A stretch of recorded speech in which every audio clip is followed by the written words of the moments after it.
Wait a second. Oh, what is this? This looks like something I need to hit the dislike button on. Is it? Can it be? Oh, dislike. Down thumb, down arrow, whatever YouTube's system is now.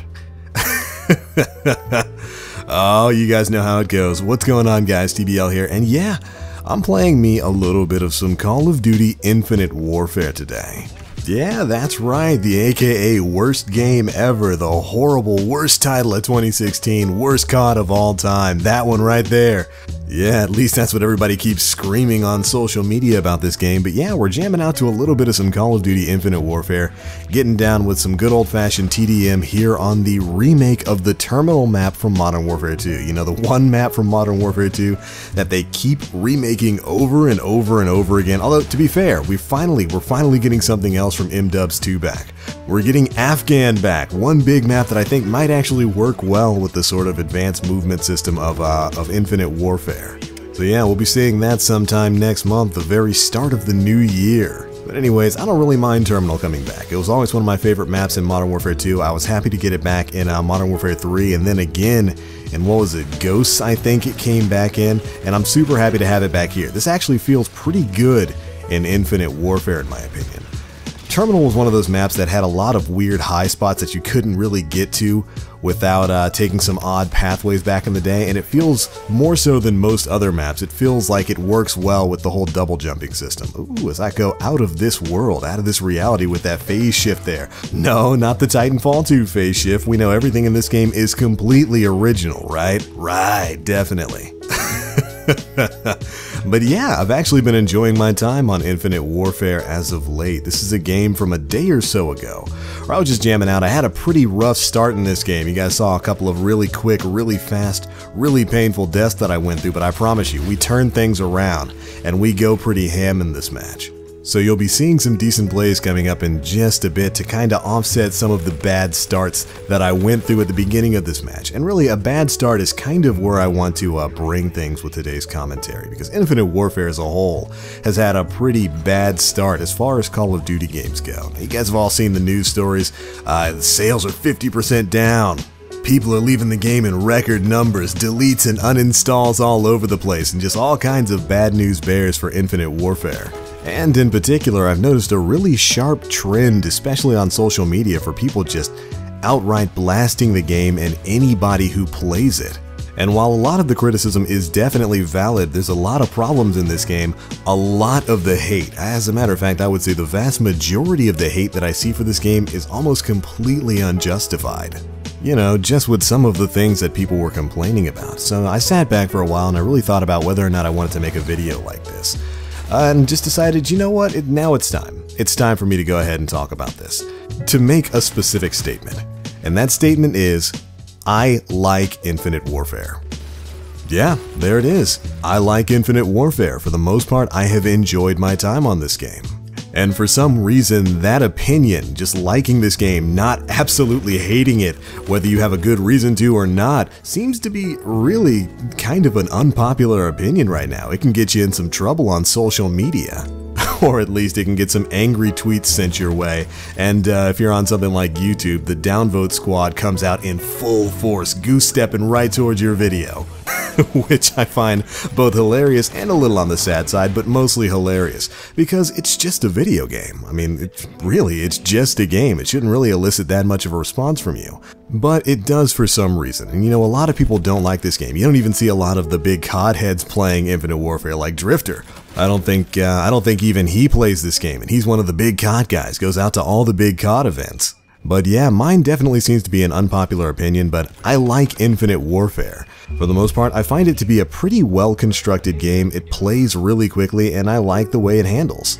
Well, at least most of the time. We'll get into some of my complaints in just a second. But I don't think this game is nearly as bad as most people are proclaiming. Now, which of course isn't to say that it's a perfect game. It's far from it. As a matter of fact, it suffers from a lot of the problems that most Call of Duty games do, especially early in their lifespan. It's got a lot of the problems that Black Ops 3 and Advanced Warfare had. The movement system is basically lifted straight from Black Ops 3, although curiously with kind of less of an emphasis on like the boost movements, the double jumps. I've spoken about this on previous videos. You don't move as quickly or as crazy in this game as you did in Black Ops 3, and certainly nowhere near Advanced Warfare. It's actually kind of ironic. It feels like Infinity Ward kind of took the criticism of people wanting more boots on the ground gameplay from both Black Ops 3 and Advanced Warfare and tried their best to implement it into Infinite Warfare while not getting rid of the sliding and the double jumping. And as a result, it feels like when you're on the ground, movement is super smooth, it's super fast. But when it comes to stuff like the parkour, the wall running, the boost jumping, it feels a bit slower than it did in Black Ops 3. They kind of pulled back from that. Again, it's just kind of an odd situation where the game winds up being more boots on the ground in both Black Ops 3 and Advanced Warfare. Whoa, got Robo Slash there. That's one of the rig abilities. Those are crazy too. We'll get on that in just a second. But the boost movement just feels slower than it did in those previous games, which kind of meshes in an odd sort of way with how fast and frenetic the ground gameplay is. But after playing it for a bit, of course you get used to it and it feels more natural to you. The spawn system is almost as kooky as Black Ops 3 was at its worst. I mean, I've had literal instances where I just slay and go right into the enemy team's base, their spawn base, and I see 2 to 3 people spawn with their backs to me, and I just, alright, cool. 3 free kills. You're actually going to see a little bit of that in just a bit on this match. You'll see me work my way to around the back of the battlefield, and you'll see a couple of people spawn back behind the metal detector section that we're at right now. And they just get straight up blooped right in front of me. And it's that's a problem that a lot of Call of Duty games have. Black Ops 3 had it really, really bad, and there are certain instances in Infinite Warfare where it can definitely be kooky. Thankfully, that's something that can be patched out as time goes on, and they look at spawn rotations and how players move throughout maps. So that's something that can be fixed, and that's something that certainly is a criticism that was levied towards Black Ops 3.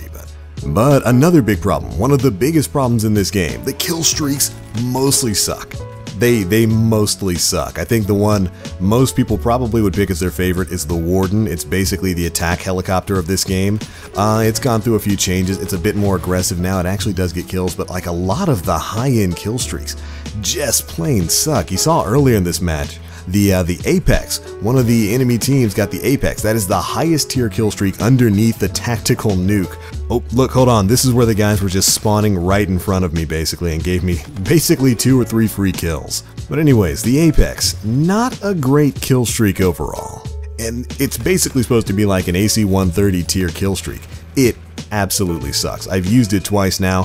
It's got like shoulder-mounted rocket launchers and machine guns and whatnot. The machine guns are so weak it takes forever to kill. The rocket launchers, it kind of has the same problem that the howitzer grenade launcher has in this game, where it feels like there's no splash damage from your rockets at all. If you don't land a direct hit with your rocket, you're not doing jack. Which is dumb. This is like a 15 kill streak, and it really makes me think of the olden days of Call of Duty when we had great stuff like the AC-130, which would cause such a visceral response. I can still hear it in my head, enemy AC-130 above! And it's like, oh, time to get inside a building. Or when you got it, just the rain of destruction that you could bring along was just absolutely epic. And now there are a couple of really good kill streaks in this game, but nothing really reaches that old school level of COD. As a matter of fact, I don't think we've gotten anything as good as, say, the kill streaks in like Modern Warfare 2 since probably Black Ops 2. And you know, that's kind of a shame, because great fun kill streaks that reward being able to, you know, build up those kills and stay alive that long, they're definitely part of the reason why Call of Duty is such a fun game. But you know, that's a smaller problem, and there are definitely some pretty good streaks in Infinite Warfare. Now, I know some of you guys are going to be like, which streaks? All the streaks suck. Well, the Warden's pretty good, like I said before, and if you can actually get yourself one, the RC8, which is the second to last kill streak, I call them Terminator Mans. You summon basically a robot to walk around and just be your bodyguard or destroy things, or you can take control of them and just go full murder mans. That one is really fun. If you guys are looking for a fantastic high-end kill streak, go for the RC8. You'll actually see a little bit of that in this gameplay right here, where we just get to pick that thing up and go blow people up. That's a fun one. But yeah, on the whole, kill streaks could definitely be a little bit better in Infinite Warfare. But none of those are really the big problem with this game. There is one thing, in my opinion, one real problem with Infinite Warfare that is truly holding it back from being a fantastic shooter, a fantastic, super fun shooter at that. And that is connection quality. Oh my lord, connection quality. Listen to me.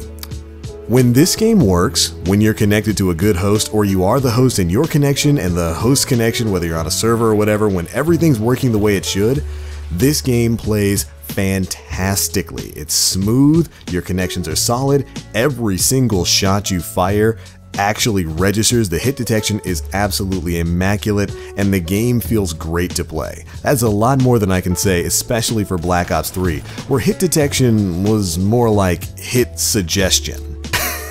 I know you guys know what I mean.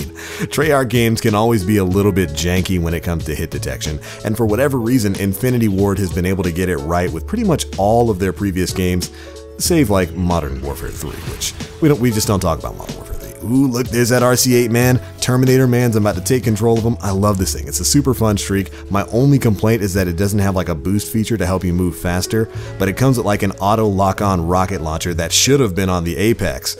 That'll kind of highlight enemies so that you can see them easier, and then you got a shield that you can block stuff with and smack people with. This is a fun in-game streak. But anyways, in my opinion, the biggest problem with Infinite Warfare, it's not the fact that, it's stale, it's uninspired, it's not the fact that the kill streaks are overall not as good as they should be or not as good as previous Call of Duty games were. The real problem with this game is definitely the issues it has with hit detection. Like I said before, when everything's running fine, you have a good connection to host, the game is flawless. It plays really, really great. But in all of those other occasions, the hit detection can be so inconsistent, so frustrating, it's like Modern Warfare 3 on launch all over again. And it happens way too often. That's when this game is most frustrating to play, when the connections aren't working right because you have the kind of lag where people are floating in midair, stopped. You're unable to hurt them, but they can certainly hurt you. And as I recall, Infinite Warfare basically runs off of the same sort of hybrid system that Black Ops 3 ran off of, where sometimes you're running P2P, where you have a player as the host, and then sometimes you're running off of dedicated servers. And other people don't always have the best connection. They don't always have the best ping. And that can create some incredibly frustrating and inconsistent experiences here on Infinite Warfare. And that's really my biggest complaint about the game. I haven't even talked about rigs yet, and rig abilities, although for the most part, I don't really have any problems with any of the rig abilities. A lot of them are insta-kills, yeah, that's true, but it's mostly the same as it was in Black Ops 3, and everybody loved them in Black Ops 3, so. Again, uninspired for Infinite Warfare, they're not really doing anything creative or new here, but the system works and I don't have a problem with it, especially now that I've found my favorite rig in the game, which is the Faster Than Light, the FTL Ninja rig, with the phase shift ability. He makes that in with Perception, which is the perk that highlights your screen in yellow. You guys have probably noticed it a lot on this video. Whenever an enemy outside of your field of view is looking at you, basically it'll tinge your screen yellow to let you know that there's somebody there. It's like a better version of Sixth Sense from Black Ops 3. It's become pretty much the only rig and ability combination that I run in this game because it's so consistent and it allows for so many unique plays. You can use it to sneak up on people. You guys saw that clip I posted last weekend of me getting a quad feed by sneaking into the enemy spawn base while phase shifted, and you can use it as a great escape. It's just a really fun combination to play with, and I'm glad if they actually did snipe that away from the Titanfall guys. The Respawn, the old Infinity Ward guys, I ain't too mad because it works pretty well in this game. But again, my biggest issue with Infinite Warfare is definitely the way the game handles connections. It just affects so many facets of the game experience, whether it comes down to time to kill, bad connection can really affect that, and it's actually the reason why a lot of people felt the TTK was too fast in this game. It's more so due to a bad connection than it is an actual really fast time to kill on any of the weapons. And more so than anything else, it's the one big thing when it's not working, when that connection isn't pristine, that really makes this game unbearable. Otherwise, it's just an alright Call of Duty game. It's not terrible. It's not nearly as bad as a lot of people have made it out to be, and it's certainly nowhere near bad enough for people to be yelling at you just for playing it. Ultimately, Call of Duty Infinite Warfare is definitely a flawed game. Basically all the CODs are. And while the game certainly does have its problems, only a few of which we've talked about here, haven't even really discussed the Quartermaster and all the weapon variants, might get to that in a different video, there's actually a lot that I like about it too. And when things are going right and the connection quality is the way it's supposed to be, I have a lot of fun playing this game. I actually find myself enjoying it more than I enjoyed Black Ops 3. And I just think it's kinda sad that some people can't or won't play the game because they want to see it fail before they even try. You can absolutely dislike Infinite Warfare if you want to. There's a lot of reasons to dislike it. But just know that there are other people out there who really enjoy the game, and they're allowed to have that opinion too. Like me, I like Infinite Warfare, and I think and hope I continue to like it as we move into the future. And of course, here's hoping we get a Call of Duty Modern Warfare 2 remaster sometime very, very, very soon, because I want my awesome AC-130 back. But alright guys, I think I've rambled along long enough. This is a lot longer than my videos usually are. But just to wrap things up, I like Infinite Warfare, and that's great. And if you don't, that's great too. Just keep being excellent to each other. And as always, stay frosty. We'll catch you guys in the next one.